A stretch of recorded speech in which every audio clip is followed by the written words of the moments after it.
Parashat Vayigash, et si vous êtes bien attentif, vous allez comprendre qui se cache derrière Mystère Obama. Et c'est sérieux. On a une explication, une interprétation magistrale de cette paracha qui a été faite par le rabbi dans les années 90 et qui nous explique de manière originale le dialogue entre Yehuda et Yosef. Alors, d'abord le contexte.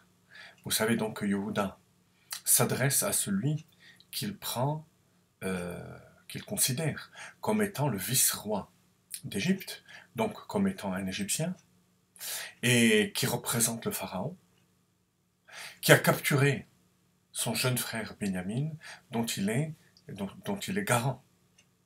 Et il va lui dire, Vayigash elav Yehuda, Yehuda s'approche de lui, donc il pense que c'est un goy, que c'est un Égyptien, que c'est le représentant du Pharaon. Ça c'est le Salkadatar. C'est ce que pense Yehuda. Dans les termes de la Gemara, ça s'appelle un Salkadatar. Or, sachez, messieurs, dames, qu'un Salkadatar, dans la Torah, c'est aussi une vérité. Il y a aussi une vérité dans le Salkadatar. Dans une pensée qu'on a dans la Gemara, même si ça ne tient pas au niveau de la conclusion, on peut déduire des halachot, des lois d'un Salkadatar. Je vous donne un exemple. Lorsque Moshe Rabbeinu va rester à Midian et se marier avec Tzipora, la fille de Yitro, Yitro va lui faire un serment. Serment qui va, par la suite, annuler. Vayoel, Moshe, c'est un serment, et il va l'annuler avec la permission de son beau-père, du Yitro. La Gemara dit que celui qui est matpis shvuato, qui dit je fais un serment comme celui de Moshe Rabbeinu, ben, son serment est valable bien qu'il ait été annulé. A priori, puisqu'il a été annulé, il n'a plus de valeur. Étant donné qu'à un moment donné, ce serment fait partie des versets de la Torah, il garde sa force éternellement de serment. Il garde sa force de serment éternellement. Il en va de même pour Yosef et Yehuda. Étant donné que Yehuda pense que c'est un Égyptien et que c'est le vice-roi, il y a un enseignement à tirer du fait que Yosef là est un Égyptien et que c'est le vice-roi. Ça, c'est un premier aspect. Deuxième aspect, dit le rabbi, ben c'est en vérité. Ce n'est plus le Salkadatar, mais la maskana à la conclusion. En vérité, c'est Yosef. N'est-ce pas? Vayigash elav Yehuda, le Elav, ce n'est pas l'Égyptien, mais c'est Yosef qui se cache derrière celui qui pensait être le vice-roi. Et enfin, il y a un troisième aspect, c'est celui que la Kabbalah développe, c'est que Vayigash elav Yehuda, c'est Yehuda, c'est la notion de tfila. Yehuda, c'est même du mot Hoda'a, Modim, le bitoul, l'annulation qu'on a au moment de la prière devant Akadosh Baruch Hu. Elav Akadosh Baruch Hu. Voilà les trois aspects de ce dialogue entre Yehuda et Elav. Ou l'Égyptien, ou Yosef, ou la prière. Quelle est la relation entre ces trois interprétations?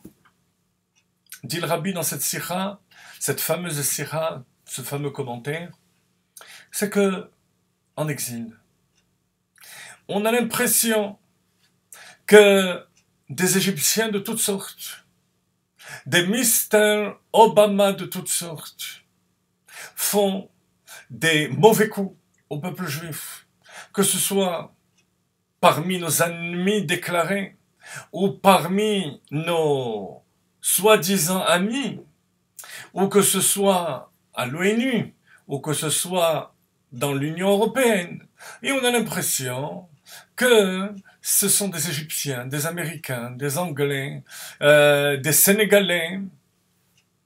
Salkadatar.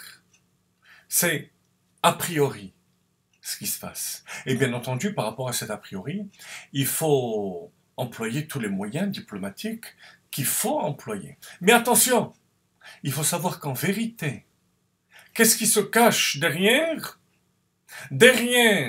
Alors c'est très fort comme explication, mais elle est tout à fait d'actualité.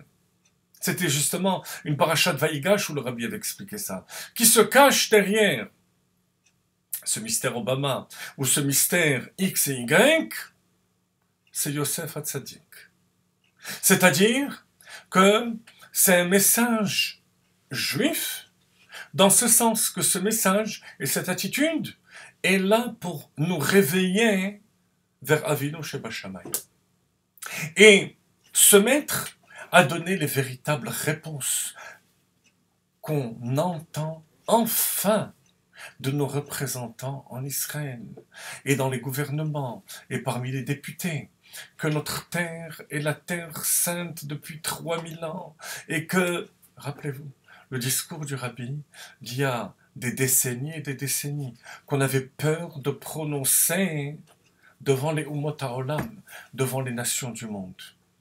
Eh bien, c'est ce discours qui se cache derrière toutes ces attitudes de ceux qu'on prend pour des Égyptiens, qu'on prend pour des voilements de la manifestation d'Akadosh Baruch Hu. Ils sont là au contraire pour nous remettre en question et qu'on soit capable de dire les véritables arguments qui font qu'on est à Yerushalayim, qu'on est en Terre Sainte et qu'on est là pour diffuser la lumière de Ner Mitzvah et Torah Or. Comment est-ce qu'on arrive à un niveau pareil? De nous rendre compte que derrière Mr. Obama et que derrière tous ses ennemis et ses amis se cache le message de Yosef. N'oubliez pas que Yosef en exil, c'est le peuple juif. Comme le passouk dit, Noheg Katson Yosef. Parce que Yosef, c'est celui qui a nourri le peuple juif, la famille juive, en Égypte. Donc c'est nous, en Égypte, dans la galoute, en exil. Comment arriver à ce niveau-là? Lorsqu'on est capable de Vaïgash Elav Yehuda. L'explication mystique de ce passouk, c'est-à-dire de s'unir complètement à Kadosh Baruch Hu par la tefila. Lorsqu'on lève Vaïgash Elav Yehuda, dit le Zohar. Elav, c'est de Kadosh Baruch Hu. Il n'attendait pas d'aide de celui qui prenait pour être un Égyptien. Elav, Kadosh Baruch Hu. Et qu'on se fond et on s'unit avec Akadosh Baruch Hu, on est capable d'avoir cette vision différente du monde. Voilà un enseignement, je pense, qui est extrêmement actuel. Prière, notre espoir entièrement dirigé vers Akadosh Baruch Hu. Et là, on va voir la grande lumière qui se cache derrière tous ces événements dramatiques.